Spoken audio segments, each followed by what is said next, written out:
Hey everybody, thanks for coming. This is going to be a 3D printing in education webinar by me, Jeff Jordan. I'm an application engineer for GoEngineer. I just wanted to get this rolling so that people can see the screen here. We'll give a couple minutes to see if anyone else wants to join us.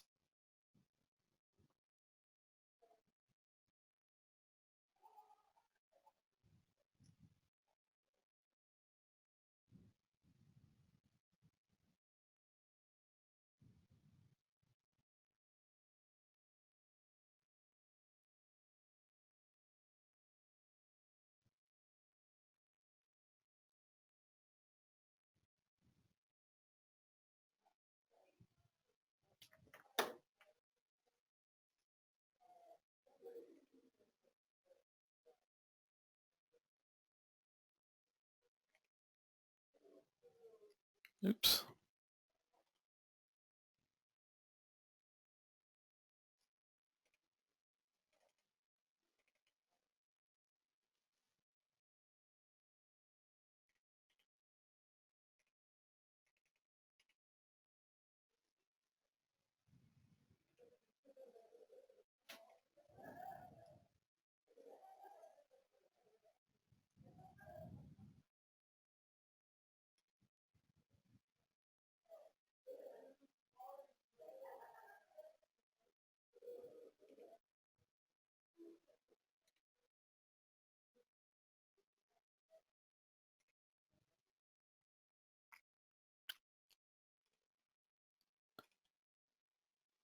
All right, sorry about that. If there was a sharing problem, I figure we can get started here. So basically, we're talking about 3D printing in education. There are some, it's a great topic. Both my parents were educators. I've been really interested in seeing this technology as a 3D print application engineer. I've been really interested in seeing this technology be more widespread, and I'm really excited by how quickly everyone's accepting it. But there are some real questions here. From the industry side, we want to make sure that the next crop of engineers are well educated. So we want to know what are the students learning. All this technology is not the most expensive thing in the world, but it's also not incredibly inexpensive. So who's investing? Parents, everyone wants to know, is it working? And everyone wants to know kind of where is this happening, and of course, where is it working? So I wanted to try to break up the topic, the very large topic of education, by talking about challenges and strategies for elementary and middle school, high school, university, and postgrad. So usually everything gets bunched up K through 12, but I find that there are really different offerings and different successes with the younger kids versus high school kids. There are different goals there as well. And university and postgrad is a kind of a large group there as well. But that's there's some very exciting stuff happening there. So let me see this question here. Okay, it looks like everything's going well. So let's start out with elementary and middle school. The coolest thing about 3D printing when it comes to education is it's engaging, it's tactile. Kids can feel it. They're interested in it. You don't have to tell them why 3D printing is interesting. They'll tell you, right? So we've got a marketing thing over here on the right from a company that does some 3D print curriculum, hands-on, minds-on curriculum for the 21st century classroom. So that I can't think of a better way to describe it for little kids. So the quick learners, kids that are aching for more information every day, there's no boundary to what they can do when they start when they take on some basic tools for 3D printing. And I see this we've got a colleague here in the office that has a 10-year-old or a 9-year-old maybe, and he's extremely interested and also very knowledgeable about what 3D printing can do, what it can't do, how to use it. The other exciting part of this, the flip side, is that harder to reach students, whether that's learning disabilities or distracted students that just haven't really found school to be that interesting, become very interested. And as somebody who's in the STEM field myself, they're interested in STEM. And so we always hear about tech giants, Bill Gates, college dropout, all that sort of thing. You don't really hear about engineers that were dropouts. Usually engineers were interested in engineering from the get-go. They did well in school. So this is kind of a way to capture a wider student base into engineering because it's fun, it's interesting. The other thing is there's really no minimum age. I'm always amazed with 2-year-olds that are able to use cell phones and can master multi-touch gestures. So the fact that these kids who are elementary school age now, 5th and 6th grade, they have their own cell phones, they know how to use them, they know about apps, they know about the internet. You give them some basic 3D building knowledge or a way to think about 3D, such as Minecraft, and suddenly they don't need your help to make 3D models and to 3D print them. And again, I've seen this with our kids camps. I've seen this with our colleagues' children here in the office. It's amazing that how young kids can be and still master these concepts, which are kind of novel concepts to the rest of us. So because this whole perfect storm of things for kids to be very interested, we have a lot of industry partners that are trying to fill the needs in the classroom. And Stratasys, we're a Stratasys reseller, GoEngineer, and Stratasys has a 14-week, a full semester curriculum that varies by age, be a little advanced for elementary school, but would be decent for middle school or definitely high school. Huge 14-week curriculum, free to download. It's printer agnostic, meaning no matter which printer technology you're invested in, the curriculum applies. MakerBot, also owned by Stratasys. MakerBot is probably the best known hobbyist level printer, and they've got a whole MakerBot in the classroom curriculum. Similar deal, three varies based on ages, 3 major sections, and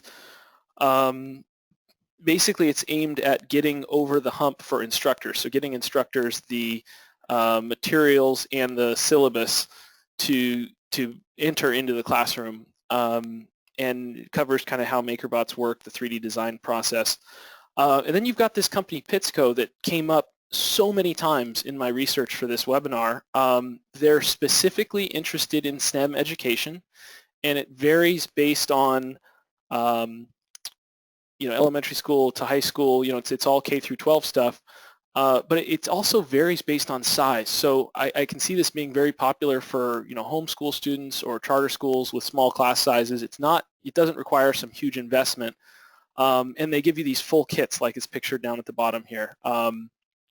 So this is a 3D printing design solutions course, and for one price they give you a few printers, the material, the coursework.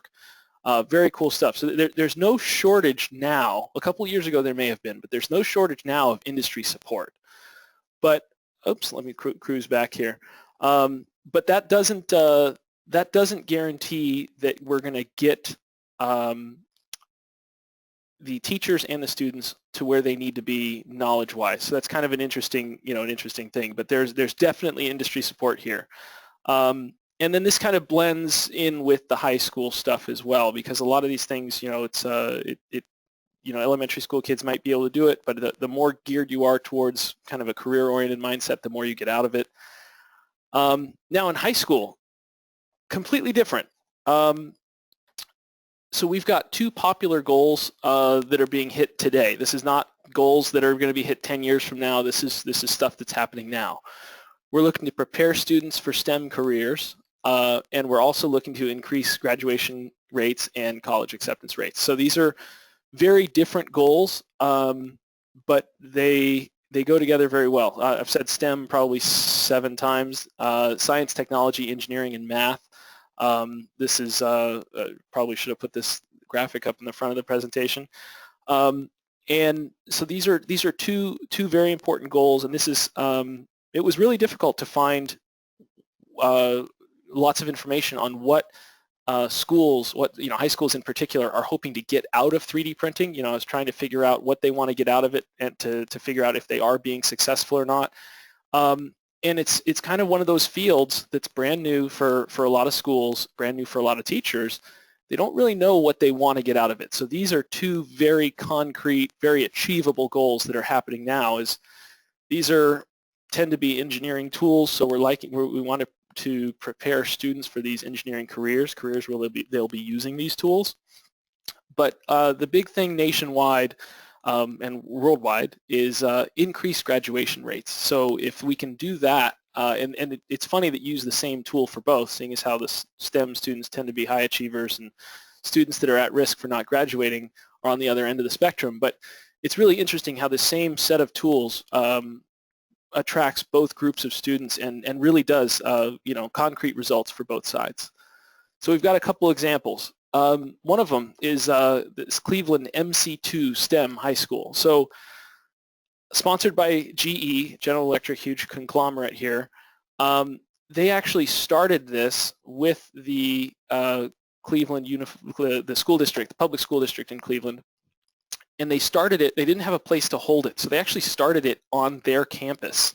And then it also takes place for the last year on campus at the Cleveland State University. So we're seeing nationwide, a lot of the stats that I was seeing were about 3/4, about 75% of our students are now graduating high school. That's seen as stellar. That's a big improvement over the last 10 years or so, except it's down to about 60% in the Cleveland area. So they're well below the national average. At this high school, their 95% graduation rate, and now, smaller sample size, they've graduated hundreds of students, not hundreds of thousands, but 95% graduation rate with 84% of them going right to college, which is a huge increase. And I think, again, coming from a family of educators, if you could show numbers like that, people are going to be very interested in what you're doing differently. So Russell Stokes, Chief Executive of GE Transportation, which is the business unit that's in Cleveland, says STEM education is the key to driving future innovation in the global economy. It's a quick little blurb, but it really is very cool that they're investing locally and showing these solid results. So it's this little picture on the right here is industry partner on the left. I forgot which company he represents. A couple of students, and then Mr. Stokes. So another one, kind of on the similar spectrum, a company called 3D, or a project called 3D Think Link from a company called YouthQuest out of Virginia, is definitely about at-risk students. So these are students that have either dropped out already or are at risk of dropping out. There are all sorts of socioeconomic issues, and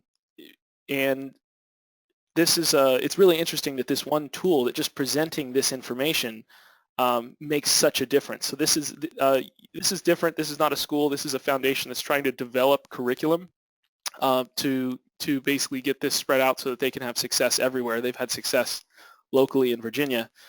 And they find, we've seen over and over that our training does much more than introduce students to the fast-growing technology, improves their problem-solving skills, stimulates creativity, reinforces STEM education, and builds self-esteem. These are all very important for these students that aren't on the path to graduating, aren't on the path to college. And then the fact that it looks like it's a lot of fun too. It's fun for them to discover how to turn their ideas into 3D printed reality. So this is a Kickstarter project right now. Actually, it looks like it's going to make it to get started to develop the curriculum, and then the curriculum will be for sale for not a whole lot of money with a curriculum and materials package. And they're hoping to spread that success at the high school level all over the nation. So very different goals. There are tons of stories about students doing interesting things in STEM, but I thought that these two were the most interesting. They were kind of the most surprising to me, and that you can really, it goes to what we're talking about when we're talking about education. We want to, the students that are going to do well they're going to do well. The students that aren't, or if we can pull more students into STEM, I think that's great. So I'm selfish and I put those together here. The university and post-grad, this is where it really starts to get interesting to me. So this first slide, International Conference on Technology and Collegiate Math. There's a tongue twister, right? ICTCM. They had a conference internationally in March, and it really talked a lot about 3D printing. I saw a lot of references to this. And the reason why is this is collegiate math, so it's, most of it is calculus and up. And you're able to show concrete applications for abstract concepts. So calculus discusses a lot of concepts that are very hard to visualize, and it's hard enough in 3D. It's almost impossible to visualize these concepts in 2 dimensions on paper. So what they're saying is, we've got a professor down here quoted as saying, in Calculus 3, when you go from a 2-dimensional world to a 3-dimensional world, it's perfect. And definitely they want to use 3D printers in calculus classes. So they're talking about being able to, this doesn't have to do as much with engineering where you're doing, CAD design and then printing something. This is visualizing mathematical models or mathematical representations. So we're getting visual representations of 3-dimensional curves or equation-driven shapes. Can be very, very helpful. I wish we had that when I was in college calculus. So pretty interesting that conference on collegiate math became centered around 3D printing, but there was just pages of quotes from professors quoted. Then we get to something that's really interesting. This is MIT, Massachusetts Institute of Technology. Anytime we say MIT or Caltech or Harvard, people tend to perk up. So we have a class being taught at MIT by a guy named John Hart, who's actually been doing 3D print related stuff for a few years now, which 3 years makes him a veteran, right? So they teach a class called Additive Manufacturing from 3D printing to the factory floor, and this is for grad students as well as a wide range of professionals. So this is actually really similar to some of the presentations that we've given, that I've given with GoEngineer, where we're talking to either graduate students down here in San Diego. We have Scripps Institute of Oceanography. We have a fantastic engineering school at UCSD, fantastic engineering school at SDSU. When we give presentations on 3D printing, we get graduate students, and of course we also get our customer base, which is ranges in industry across all industries, really. And so what he was saying is that one of the most interesting, exciting aspects of the course last year, meaning 2014, was the intellectual and professional diversity of the participants. Everyone learned not only from the course material, they cover everything from 3D design to manufacturing applications. Again, a lot of the things that we cover here at GoEngineer when we do these presentations talking about the manufacturing applications of our Stratasys printers. So they learned not only from the course material, but by sharing their experiences using additive manufacturing technologies and discussing the major problems that can be solved in the future and what's needed to get there. So the fact that you've got, I'm guessing they've got a pretty solid research base as well with their postgrad, so they can actually talk about what's needed to conquer those problems and how to start building those, whereas we're talking about technologies that we have available to us, tools in our toolbox. But I thought this was great. This is exactly what students that have a STEM background, if you were a new graduate and you were looking at, you like 3D printing, you probably use 3D printing in school, but if you were looking at, what's going to actually help me in the workplace, what you really need to know is from 3D printing to the factory floor, meaning how do things actually get made, because that's where jobs tend to be. So I thought this is probably the coolest thing that I found, and the fact that it's being taught at MIT. I mean, you'd expect something like this at a vocational school or something like that, but this is, this is one of our top institutions. So very, very cool. The next one, another top institution, Northwestern, Chicago. Northwestern has an International Institute for Nanotechnology. I didn't know that. But I found out about them when I saw that they got an $8.5 million grant to develop nano printing tech, and they keep calling it 4D printing. And I was kind of miffed by that. I think it's a misnomer, but it is referenced to this type of stuff where we talk about 3D printing as printing in a third dimension, printing in Z. But with 4D printing, they felt it was different enough to give it a new name because of the scale. So we're talking about nanoscale. We have millions of what they call elastomeric pens, and you're used to individually create nanometer-sized features comprised of soft or hard materials. And I put those in quotes because I figure soft or hard, you're talking about, bronze or steel, something like that. But no, soft meaning organic, biological, hard meaning your typical building materials. So when you're able to combine these two things on a very, very small scale, you can not only make new geometries, but you can actually make new materials. And so just like what 3D printing has done with some of the metal printers where we're printing in materials that we would not have been using previously, we've got some interesting alloys on the metal side that are for medical applications is what I'm thinking, that you wouldn't cast those or machine those, but they work really well to be printed. And so because you're using a new material, you have some of these new applications or applications that you can better serve. When you're talking about nanoscale printing, where you're printing either living things or traditional building materials together in very, very small geometries, you have limitless applications. So the ones that they're banging on right out of the gate are biology, chemistry, and computing. We are up against the limit of how small we can build transistors in computing. There have been lots of cool ways that they're trying to use 3D transistors, 3D lithography to build things vertically. It's extremely hard when your tools are all designed around making 2D shapes. So to be able to build things in 3D with these, what they keep calling them pens, but they look like needles to me. But to be able to build things in 3D on this scale, and so you can see the lower right-hand picture, little folding bridge. That scale, looks like a couple of inches on my screen. 50 nanometers. The nanometer being 1,000 times thinner than your hair. Extremely small geometries. Over on the left, you've got something that's a little bit bigger, but that's printed blood vessels. And so you can, these are printed, I don't know on what substrate, but we're talking about being able to print tissues or print traditional building materials, steel, things like that, titanium, together in novel shapes at novel sizes. And then there's all these combinations of the two. So kind of abstract, but this grant came from the DoD. So the DoD has a multidisciplinary university research initiative. Of course, it's an acronym. And it's $8.5 million. And I was thinking, well, that doesn't seem like a whole lot of money. This whole International Institute for Nanotechnology has something like $800 million of grants going right now. But apparently that's all they think they need to bring this technology to the research phase. So they've already been working on it, and it's pretty exciting that this is going to be something that they're going to be able to show relatively quickly. It doesn't take very long to blow through $8 million at that level.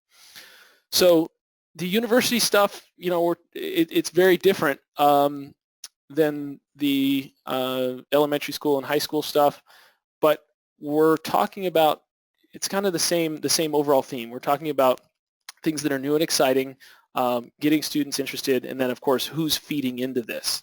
So in this case, we're getting some government money, and we're pushing the technology forward. So we got some interesting challenges as well, and I want to leave a little bit of time here for questions. So I've gone a little bit quickly here, but the real challenge is not getting printers to the classroom, or at least not for the things that we've seen. It's still a problem in the lowest of low-income areas, I'm sure, but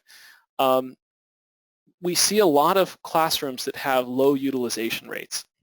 And the reason is, as you might imagine, teachers that have been teaching for 20 years don't know much about 3D printing, don't know much about CAD. So if you're going to teach it, you need either an industry expert or you need to train these teachers.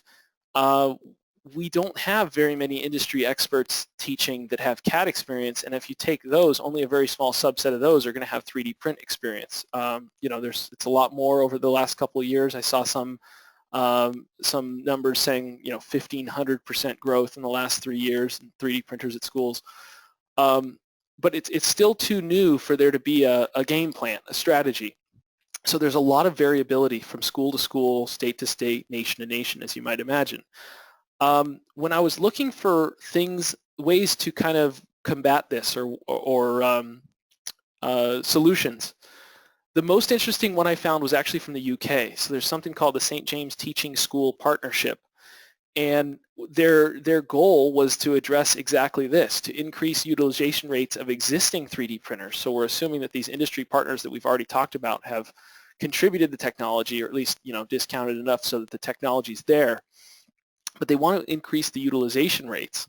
And so what they do is they partner with local business, local industry, and have these support sessions so that, and the idea, the novel part about this was it's not at the national level. Of course, national level for the UK would be a little different than national level for us over here, but the idea is that it's all regional, because you're much more likely to be able to reach out to someone that's in the same town for help or go to a local support session than you would to reach across the country. So we got a quote from the founder here. Aim of the session was to help teachers get started with 3D printing. And everyone that came to this session either had a printer that was not being used. Collecting dust was the term that people were using. So they had a great turnout of exactly the type of people that they wanted to address.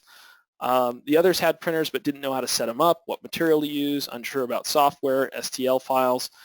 So the session was ideal for those teachers. So that addresses just a couple of the pitfalls to trying to teach 3D printing. And it's hard enough to keep everyone's interest in the field that you've been teaching for 10 years. It's a lot harder to keep everyone's interest if it becomes apparent that you don't really know what you're doing, or you don't have experience doing what you're trying to teach. So I thought that was a really interesting approach to do it locally. I know that we do things where we partner with groups. We've got a robotics group actually in our office right now for SOLIDWORKS training, but we haven't partnered with anyone as large as school districts, for instance, and I don't know if there's anything happening on that level. I'd be interested to hear if any of the people attending have heard of anything like that. So that I'd look at as the biggest challenge. There were other challenges, of course, getting printers into classrooms, getting materials, but I see those as challenges that are fairly boring and things that kind of take care of themselves. If we can show that using 3D printers as an educational tool is successful, like they did in Cleveland, like they're doing in colleges virtually everywhere, the technology, I contend that the technology will be out there. So what are students learning? It's not just CAD. It's creativity, it's innovation. These are novel thinking skills. We have students that have gone through, 10 years of school by the time they're, beginning of high school, and they've thought in the same terms. There's reading, there's writing, there's math, there's science, there's history. 3D printing is completely separate from all that, and so that's where you get this this growth in imagination. That's where you get this growth in interest. And I think that's one of the biggest takeaways, is that it is a completely novel set of skills, and like I said in that first couple slides, you don't have to tell kids how interesting it is. They'll tell you about it. Principal investors. So obviously we've got governments, state and local and national. So state and local are going to be the ones that are coming up with money to buy printers for individual schools or school districts. Governments are the ones like the DoD putting out these grants to push the technology forward, as well as getting it more accepted.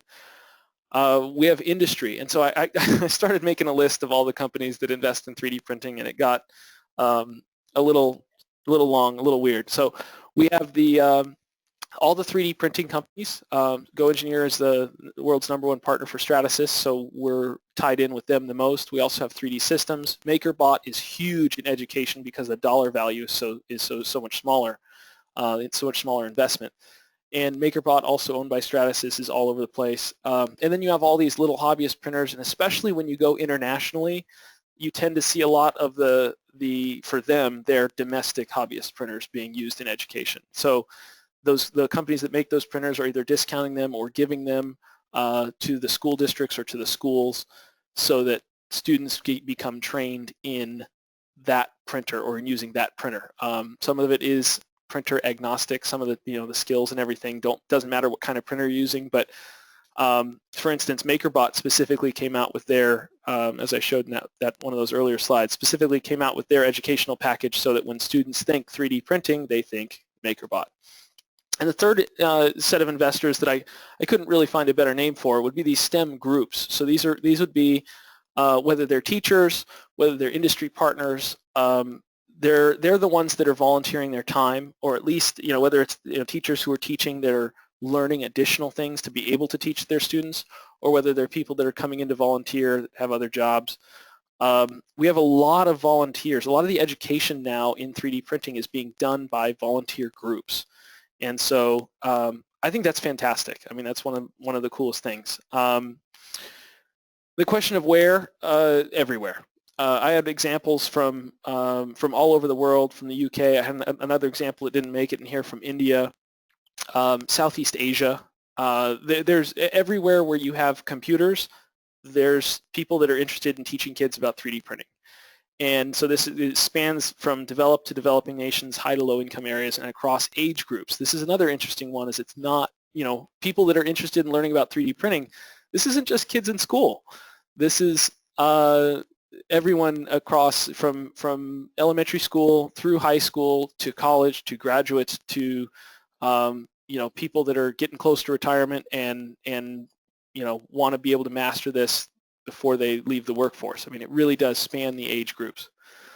So this is our closing slide here. GoEngineer, as a company, we provide design and manufacturing tools with the expertise that enables our customers to reduce cost, risk, and time required to go live with new technologies and ultimately new product introductions.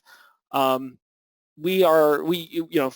talking about tools. 3D printing is one of our largest tools, so that's why they have us doing some webinars. We've done webinars for SOLIDWORKS products, for 3D printing products, and I try to make mine not super specific to GoEngineer products and services, but we really do have an amazing amount of resources to offer. So I'm going to click over here. I apologize if it shares my my little webinar tool here. I just want to see if there's any questions, and I've got a couple of minutes here. We ran just about right on time, and I'd like to hear any questions from you guys about 3D printing in education, or any of the technologies that that we talked about. Dina, I would love your help if I don't see these. Here we go. All right, thank you. I'm being told that I'm awesome.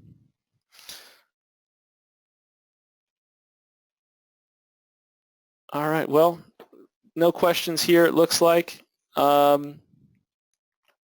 If you have a question and I didn't answer it, please, my email's on the last slide here, jjordan@goengineer.com.